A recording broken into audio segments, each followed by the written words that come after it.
Hello from our kitchen, from our new house. This is the start of a new chapter. I just want to start this new YouTube channel to really document all our conversations, our thought processes on topics, and just share the stages of life that we are in.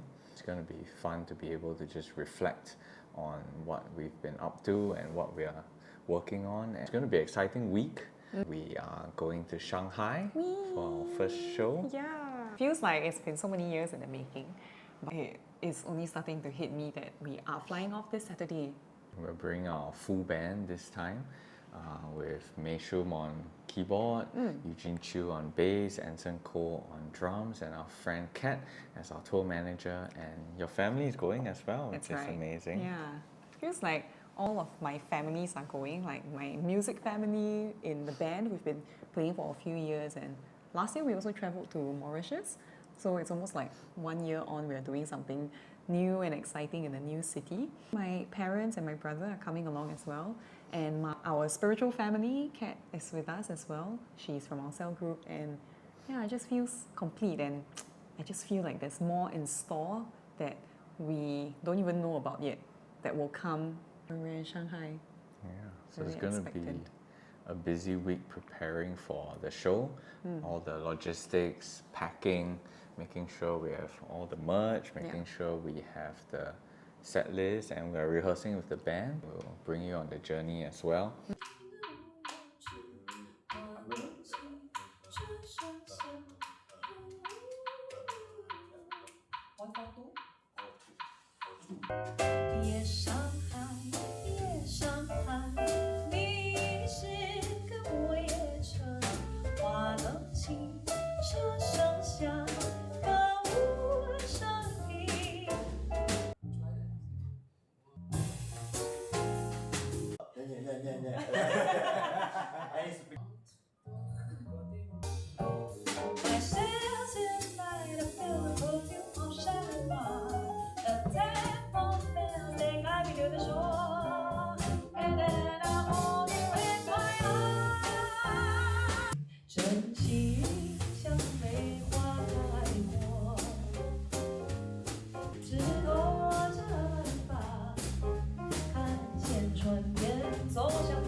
It all started maybe in 2021 or 22 when my friend Diana, she's actually super popular on Xiaohongshu, which is a Chinese platform. And she's also a YouTuber, but she was telling me, babe, you have to get on Xiaohongshu. We were friends because we connected on Instagram. And also we knew each other from an RGS event which we are both alumni at. And yeah, it's just that friendship from there and her encouragement to get on the platform was a surprising addition to my career, because from there, I guess, I was exposed to a larger Chinese audience and they really loved the jazz music that I was making. And yeah, from there, the audiences slowly grew and grew, and that made it possible for us to perform in China. I guess we've been very comfortable performing in Singapore. Yeah. You know, we've been doing this for maybe like, I don't know, together 2016, so that's that like is at least 8 years. Yeah. And I guess we started even before that. Yeah, so at least 10 years each. Yeah. I feel like we can start what we can do in Singapore, which is an amazing thing to see. We've done our own shows, we've done ticketed shows, we've done corporate events, we've done weddings. That's how we got our start, bread and butter events. Also, even government work. I think that's all been amazing to explore in Singapore. And I would say maybe in the past few years, because of COVID, we also dived into live streaming and video editing, production work, studio work. Yeah, so it's been an incredible journey of doing music in Singapore full time for the past 8 years, and together as a couple for the past 8 years. That's not to say that we can't do more in Singapore.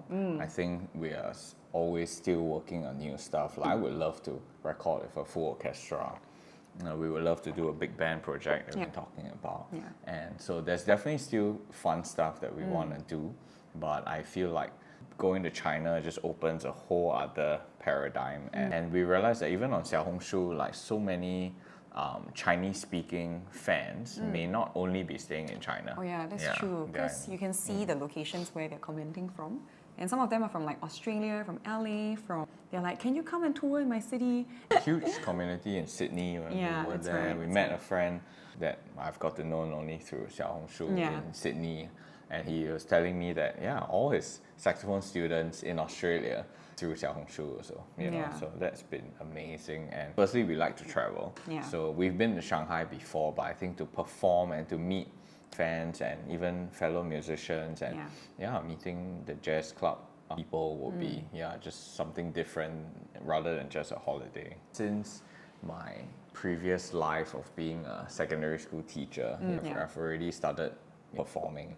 That's maybe from 2012, so that's probably like 12 years ago, starting to gig. And when people ask me what I do, I think I like to just say music very loosely, and it's true to a certain extent, but I realized that as the years went by, I felt more and more unsatisfied with myself for that answer. It's just like there's so many things I would love to tell you, but if it's a small talk out of situation, I'm not gonna Like, do you have time to for him to list everything? bombard people with everything, But I think really over the past few years, I think probably after COVID, when probably our identity as a musician was really tested, because can you call yourself a musician if the whole country is shut down and there are no gigs? And that's our cat, MJ, who just jumped up.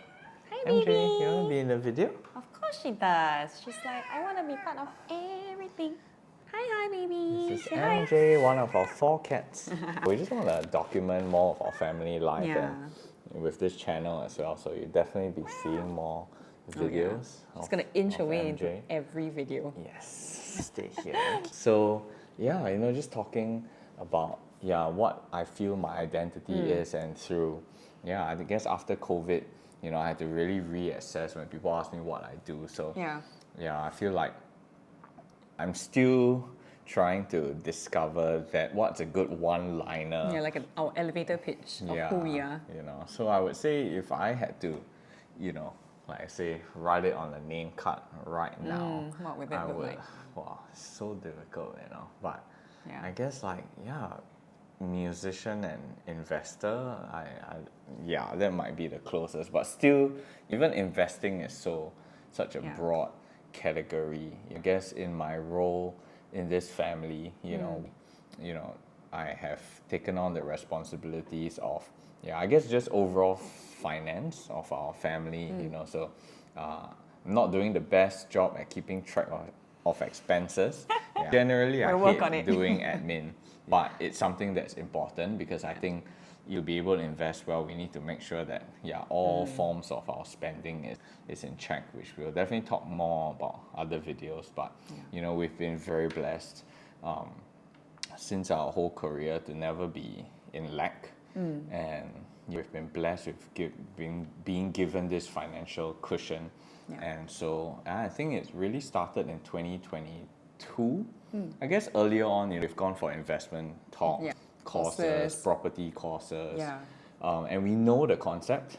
And I think the first big chance for us to have invested very heavily was during COVID. But I think at that point we were honestly quite flustered. Like, it's very easy to know the theory. So everyone tells you buy the stocks when everyone is fearful, when there's a recession.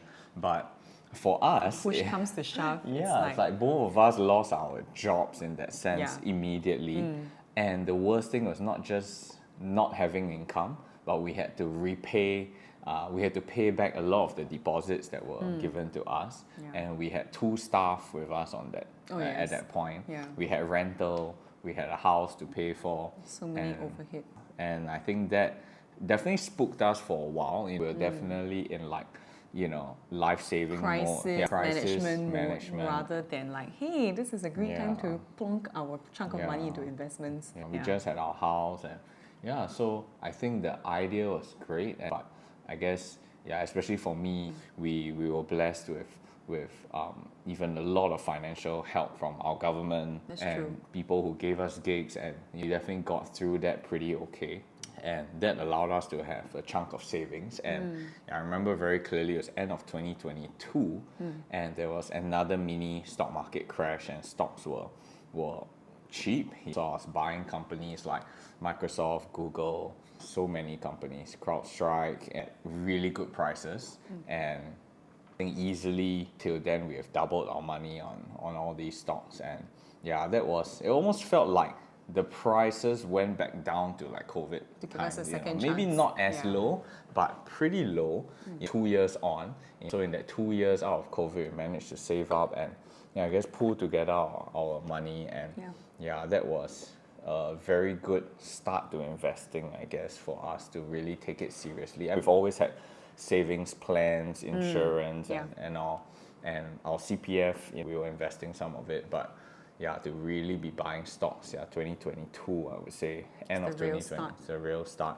And that has given us another good financial, really having that peace of mind. I think money is something that is such a taboo topic, especially among musicians in Singapore, or even especially freelancers, because we are squabbling over $50, $100 differences in gig pay, and you find that sometimes it just detracts us from the main purpose of why we want to do music. So finance has definitely been a big part of our journey. And in recent months, I've started to chance upon the concept of like options trading, and sounds risky, but it's been something that has been very eye-opening and allowing us to invest safely, but find ways to grow our money even better with what God has blessed us with. And so I think a big portion of my day, and I don't spend hours sitting in front of the screen.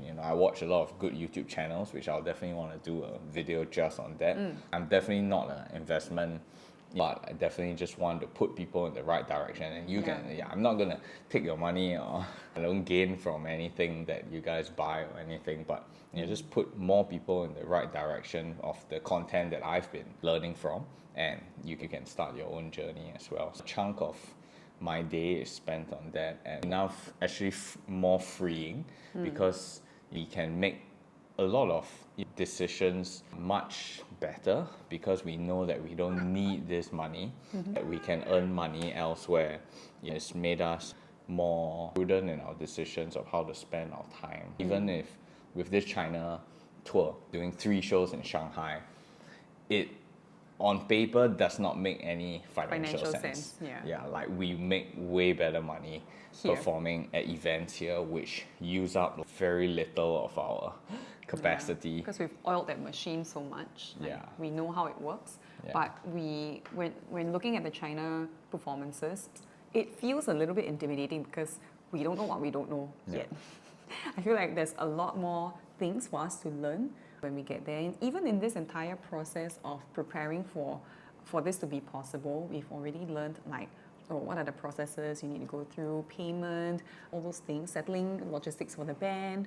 We've had to make so many decisions. I guess talking about the concept of financial freedom has been on our minds for a few years now, and especially in planning for our future. But I really feel like things changed between us this year when we started looking into the future. And I feel like we've gotten it really serious this year, and also started to maybe reap a bit of the fruits of starting investing at the end of 2022.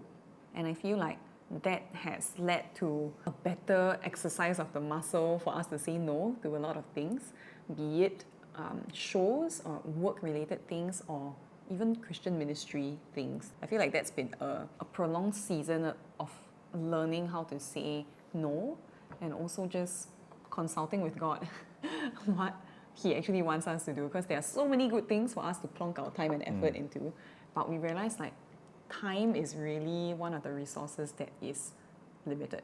Once you give it out, you can't get it back. So are we being good stewards of time? I think the concept of stewardship has also seeped into a lot of our decisions, not just time, but money, the rest of our resources, even our talents. What have we been uniquely gifted that we can do, but other people can't. We find a lot of value and meaning and purpose in doing those things because there are so many people who are talented and gifted in so many ways, and we don't need to be everything to everyone.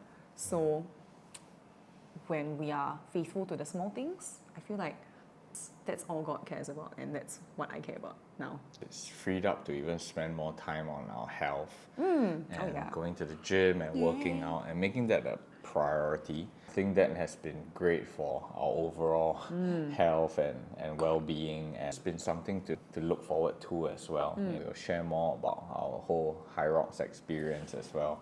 But yeah, spending more time cooking, eating healthily, Yeah. not being afraid to spend money on good food, produce, Yeah, that's been so liberating. We're definitely so thankful for everything that has been given to us, the opportunities, and we try to steward it to the best of our ability. But I guess, at this stage of our lives, we just want to be able to even just give back in different ways, and even in this China tour, to be able to bring our full band. It doesn't make financial sense with their airfare and hotels, and but we just felt like if we are in a position to not have to cut every single cost. And we're all flying on Singapore Airlines. There were many cheaper flights that I could have made everyone take. Maybe this is one way of us showing love and just having a more enjoyable time when everyone is sitting on a comfortable flight, and we get to play with the musicians that we just feel so comfortable with. Of course, I'm sure there are tons of great musicians in Shanghai, which maybe subsequent shows, we definitely want to also connect with the local community there. But for this first trip, having so many unknowns already, it didn't make sense to try to risk meeting a new band for the first time. That's been something that has given us so much freedom in making decisions that may not on paper be the best financially, but because He's blessed us, God has blessed us in other ways, and we just feel like that can go a long way. Just now I was thinking about financial freedom and seeing how my parents are able to help us out almost unconditionally is a product of their own journey of becoming financially free. So we are in this new house, and I think we got our keys in April and we moved in July. We are currently in August, and it's just been such a blessing and such a joy to be in this home. And throughout this process, I've been reflecting, right? And even with the footage of the old house, of how my parents were able to be there for us every step of the way, from the buying process to the renovating process. A lot of it was DIY. My dad and mom are awesome. And I think it's very related to the concept of financial freedom that we were talking about. We are starting to see how being financially free buys you time. Then you can use that time to better spend on other things, like being there for your children. Like my parents, because of the many years of prudent financial investment and savings and the way that they've lived their lives, they managed to get to a point where they're almost actually retired. And they've been retired for the past 10, 15 years. And just the way that they're able to be there for us to help us out in whatever we need fixing, whatever we need to procure from JB and all of these things. And I think that's a very good model for ourselves to take a look at and be like, that's how I want to spend my time. I don't want to live the next 40, 50 years of my life gigging. Even though we enjoy it, we don't want to be beholden to it. We don't want to have to do it for the money. And we just want that as a way out for not just ourselves, but our friends as well. And no matter what industry you're in, right? It doesn't need to be, you don't even need to be a freelancer. You could be someone doing a 9-to-5 job. And if this is a way for your money to work for you, then what you get in the process is time, precious time. I guess we've learned from both our parents, how, I guess, the value of money and to really just enjoy the small things in life as well. And I think both our parents are like, where shall we eat for a big celebration? They'll be like, coffee shop or, eat at home and cook. And just very contented.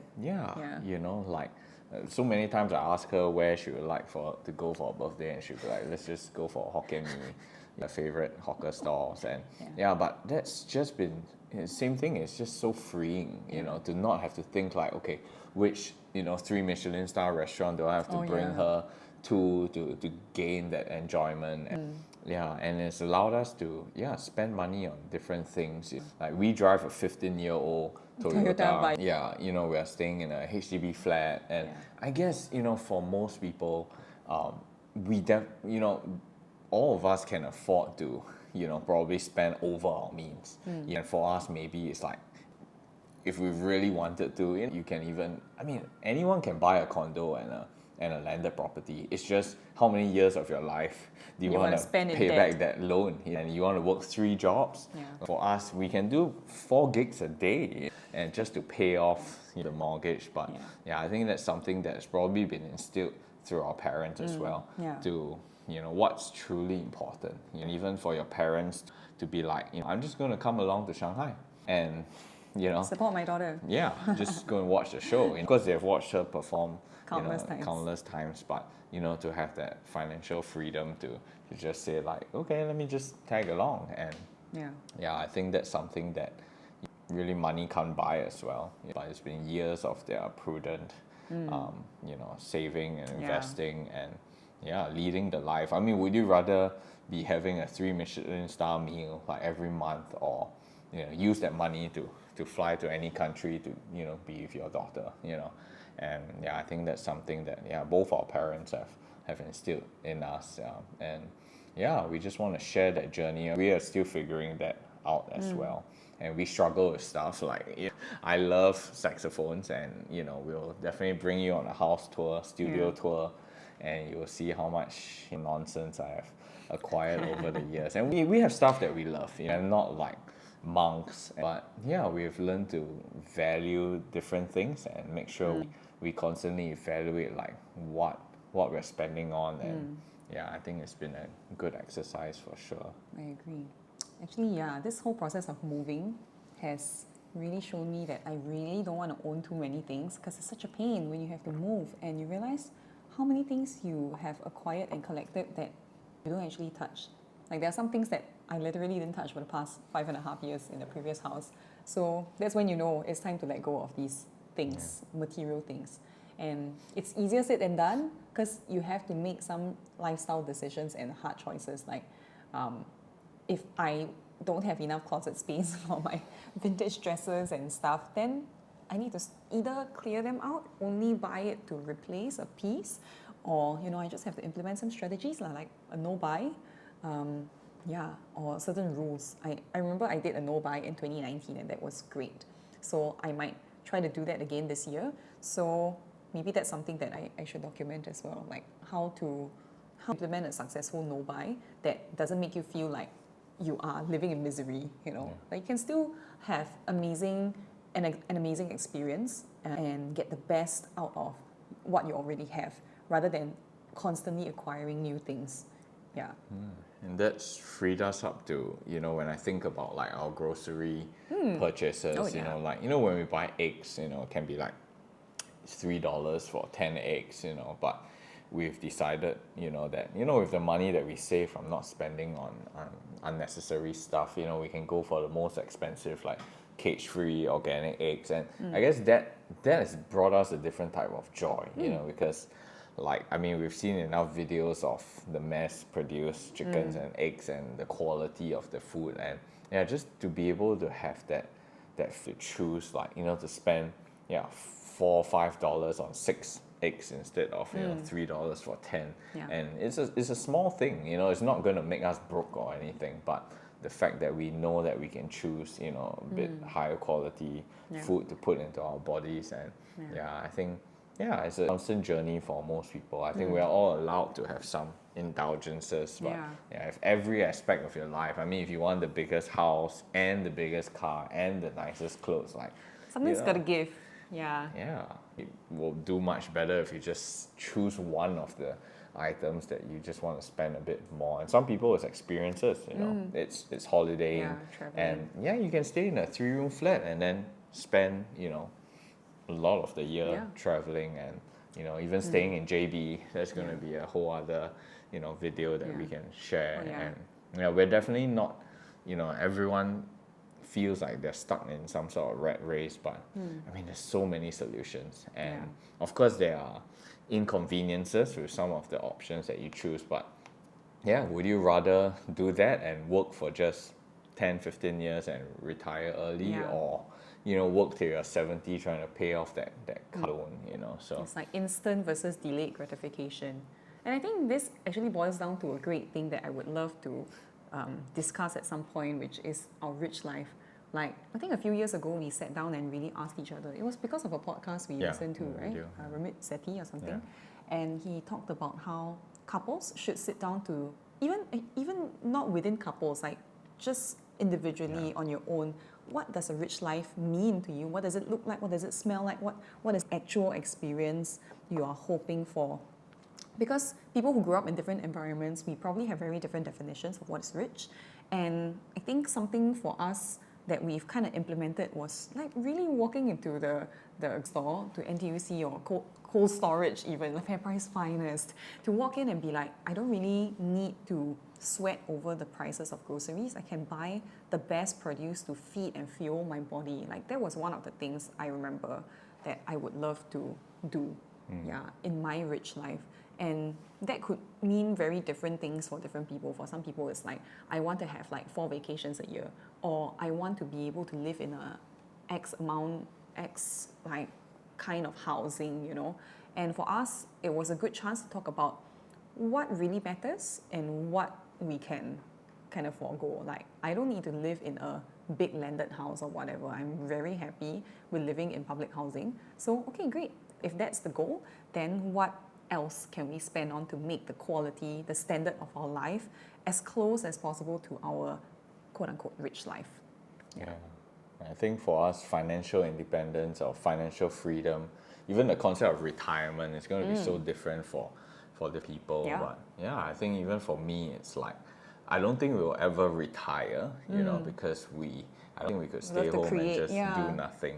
We still love performing and teaching, but if I'm beholden to it, like I have to gig 3 gigs today in order to pay my mortgage, then I don't think I'll ever be able to retire. So I think my concept of retirement is like being able to do what I want, whenever I want, So if I feel like I just not feeling it, like I want to teach, I don't want to gig for the next year, and just take time off.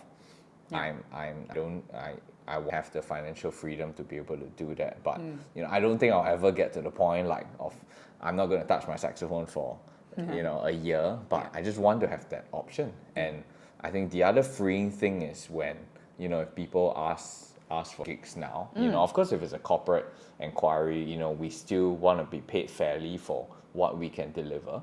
But like so many gigs now, when it's a friend or even like ministry requests from churches, we don't even ask about the pay, to be able to reach that point. And that to me is freedom, to be able to say yes to a gig that pays nothing and not feel a pinch when a higher pay comes on the same date and clashes. Last time we used to be like November, December, we're not gonna touch any like charity or church gigs because the opportunity cost is that's quite our high.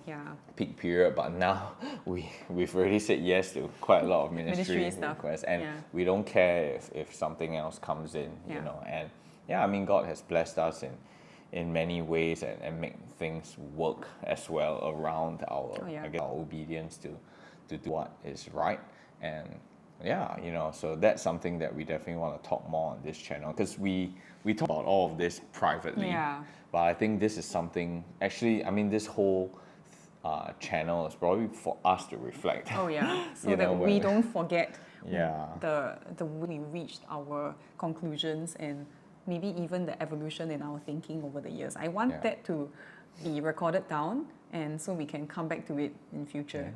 And I guess we definitely don't want to be hypocrites as well. So, if we are here saying that we're driving a 15-year-old Toyota because we want financial freedom, if you ever catch us like, driving some fancy sports car, like, something is right, because we feel like, putting all these thoughts down on video is really just a way to remind ourselves and solidify these thoughts. And and if anyone takes home anything from that, Great. that's a bonus. Yeah. You know, but yeah, so it's going to be a fun Journey. Yeah.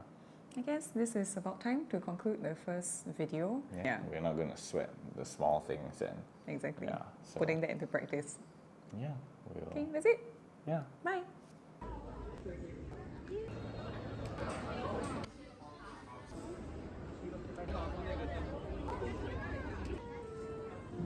在上海为大家演出。 Post show Shanghai.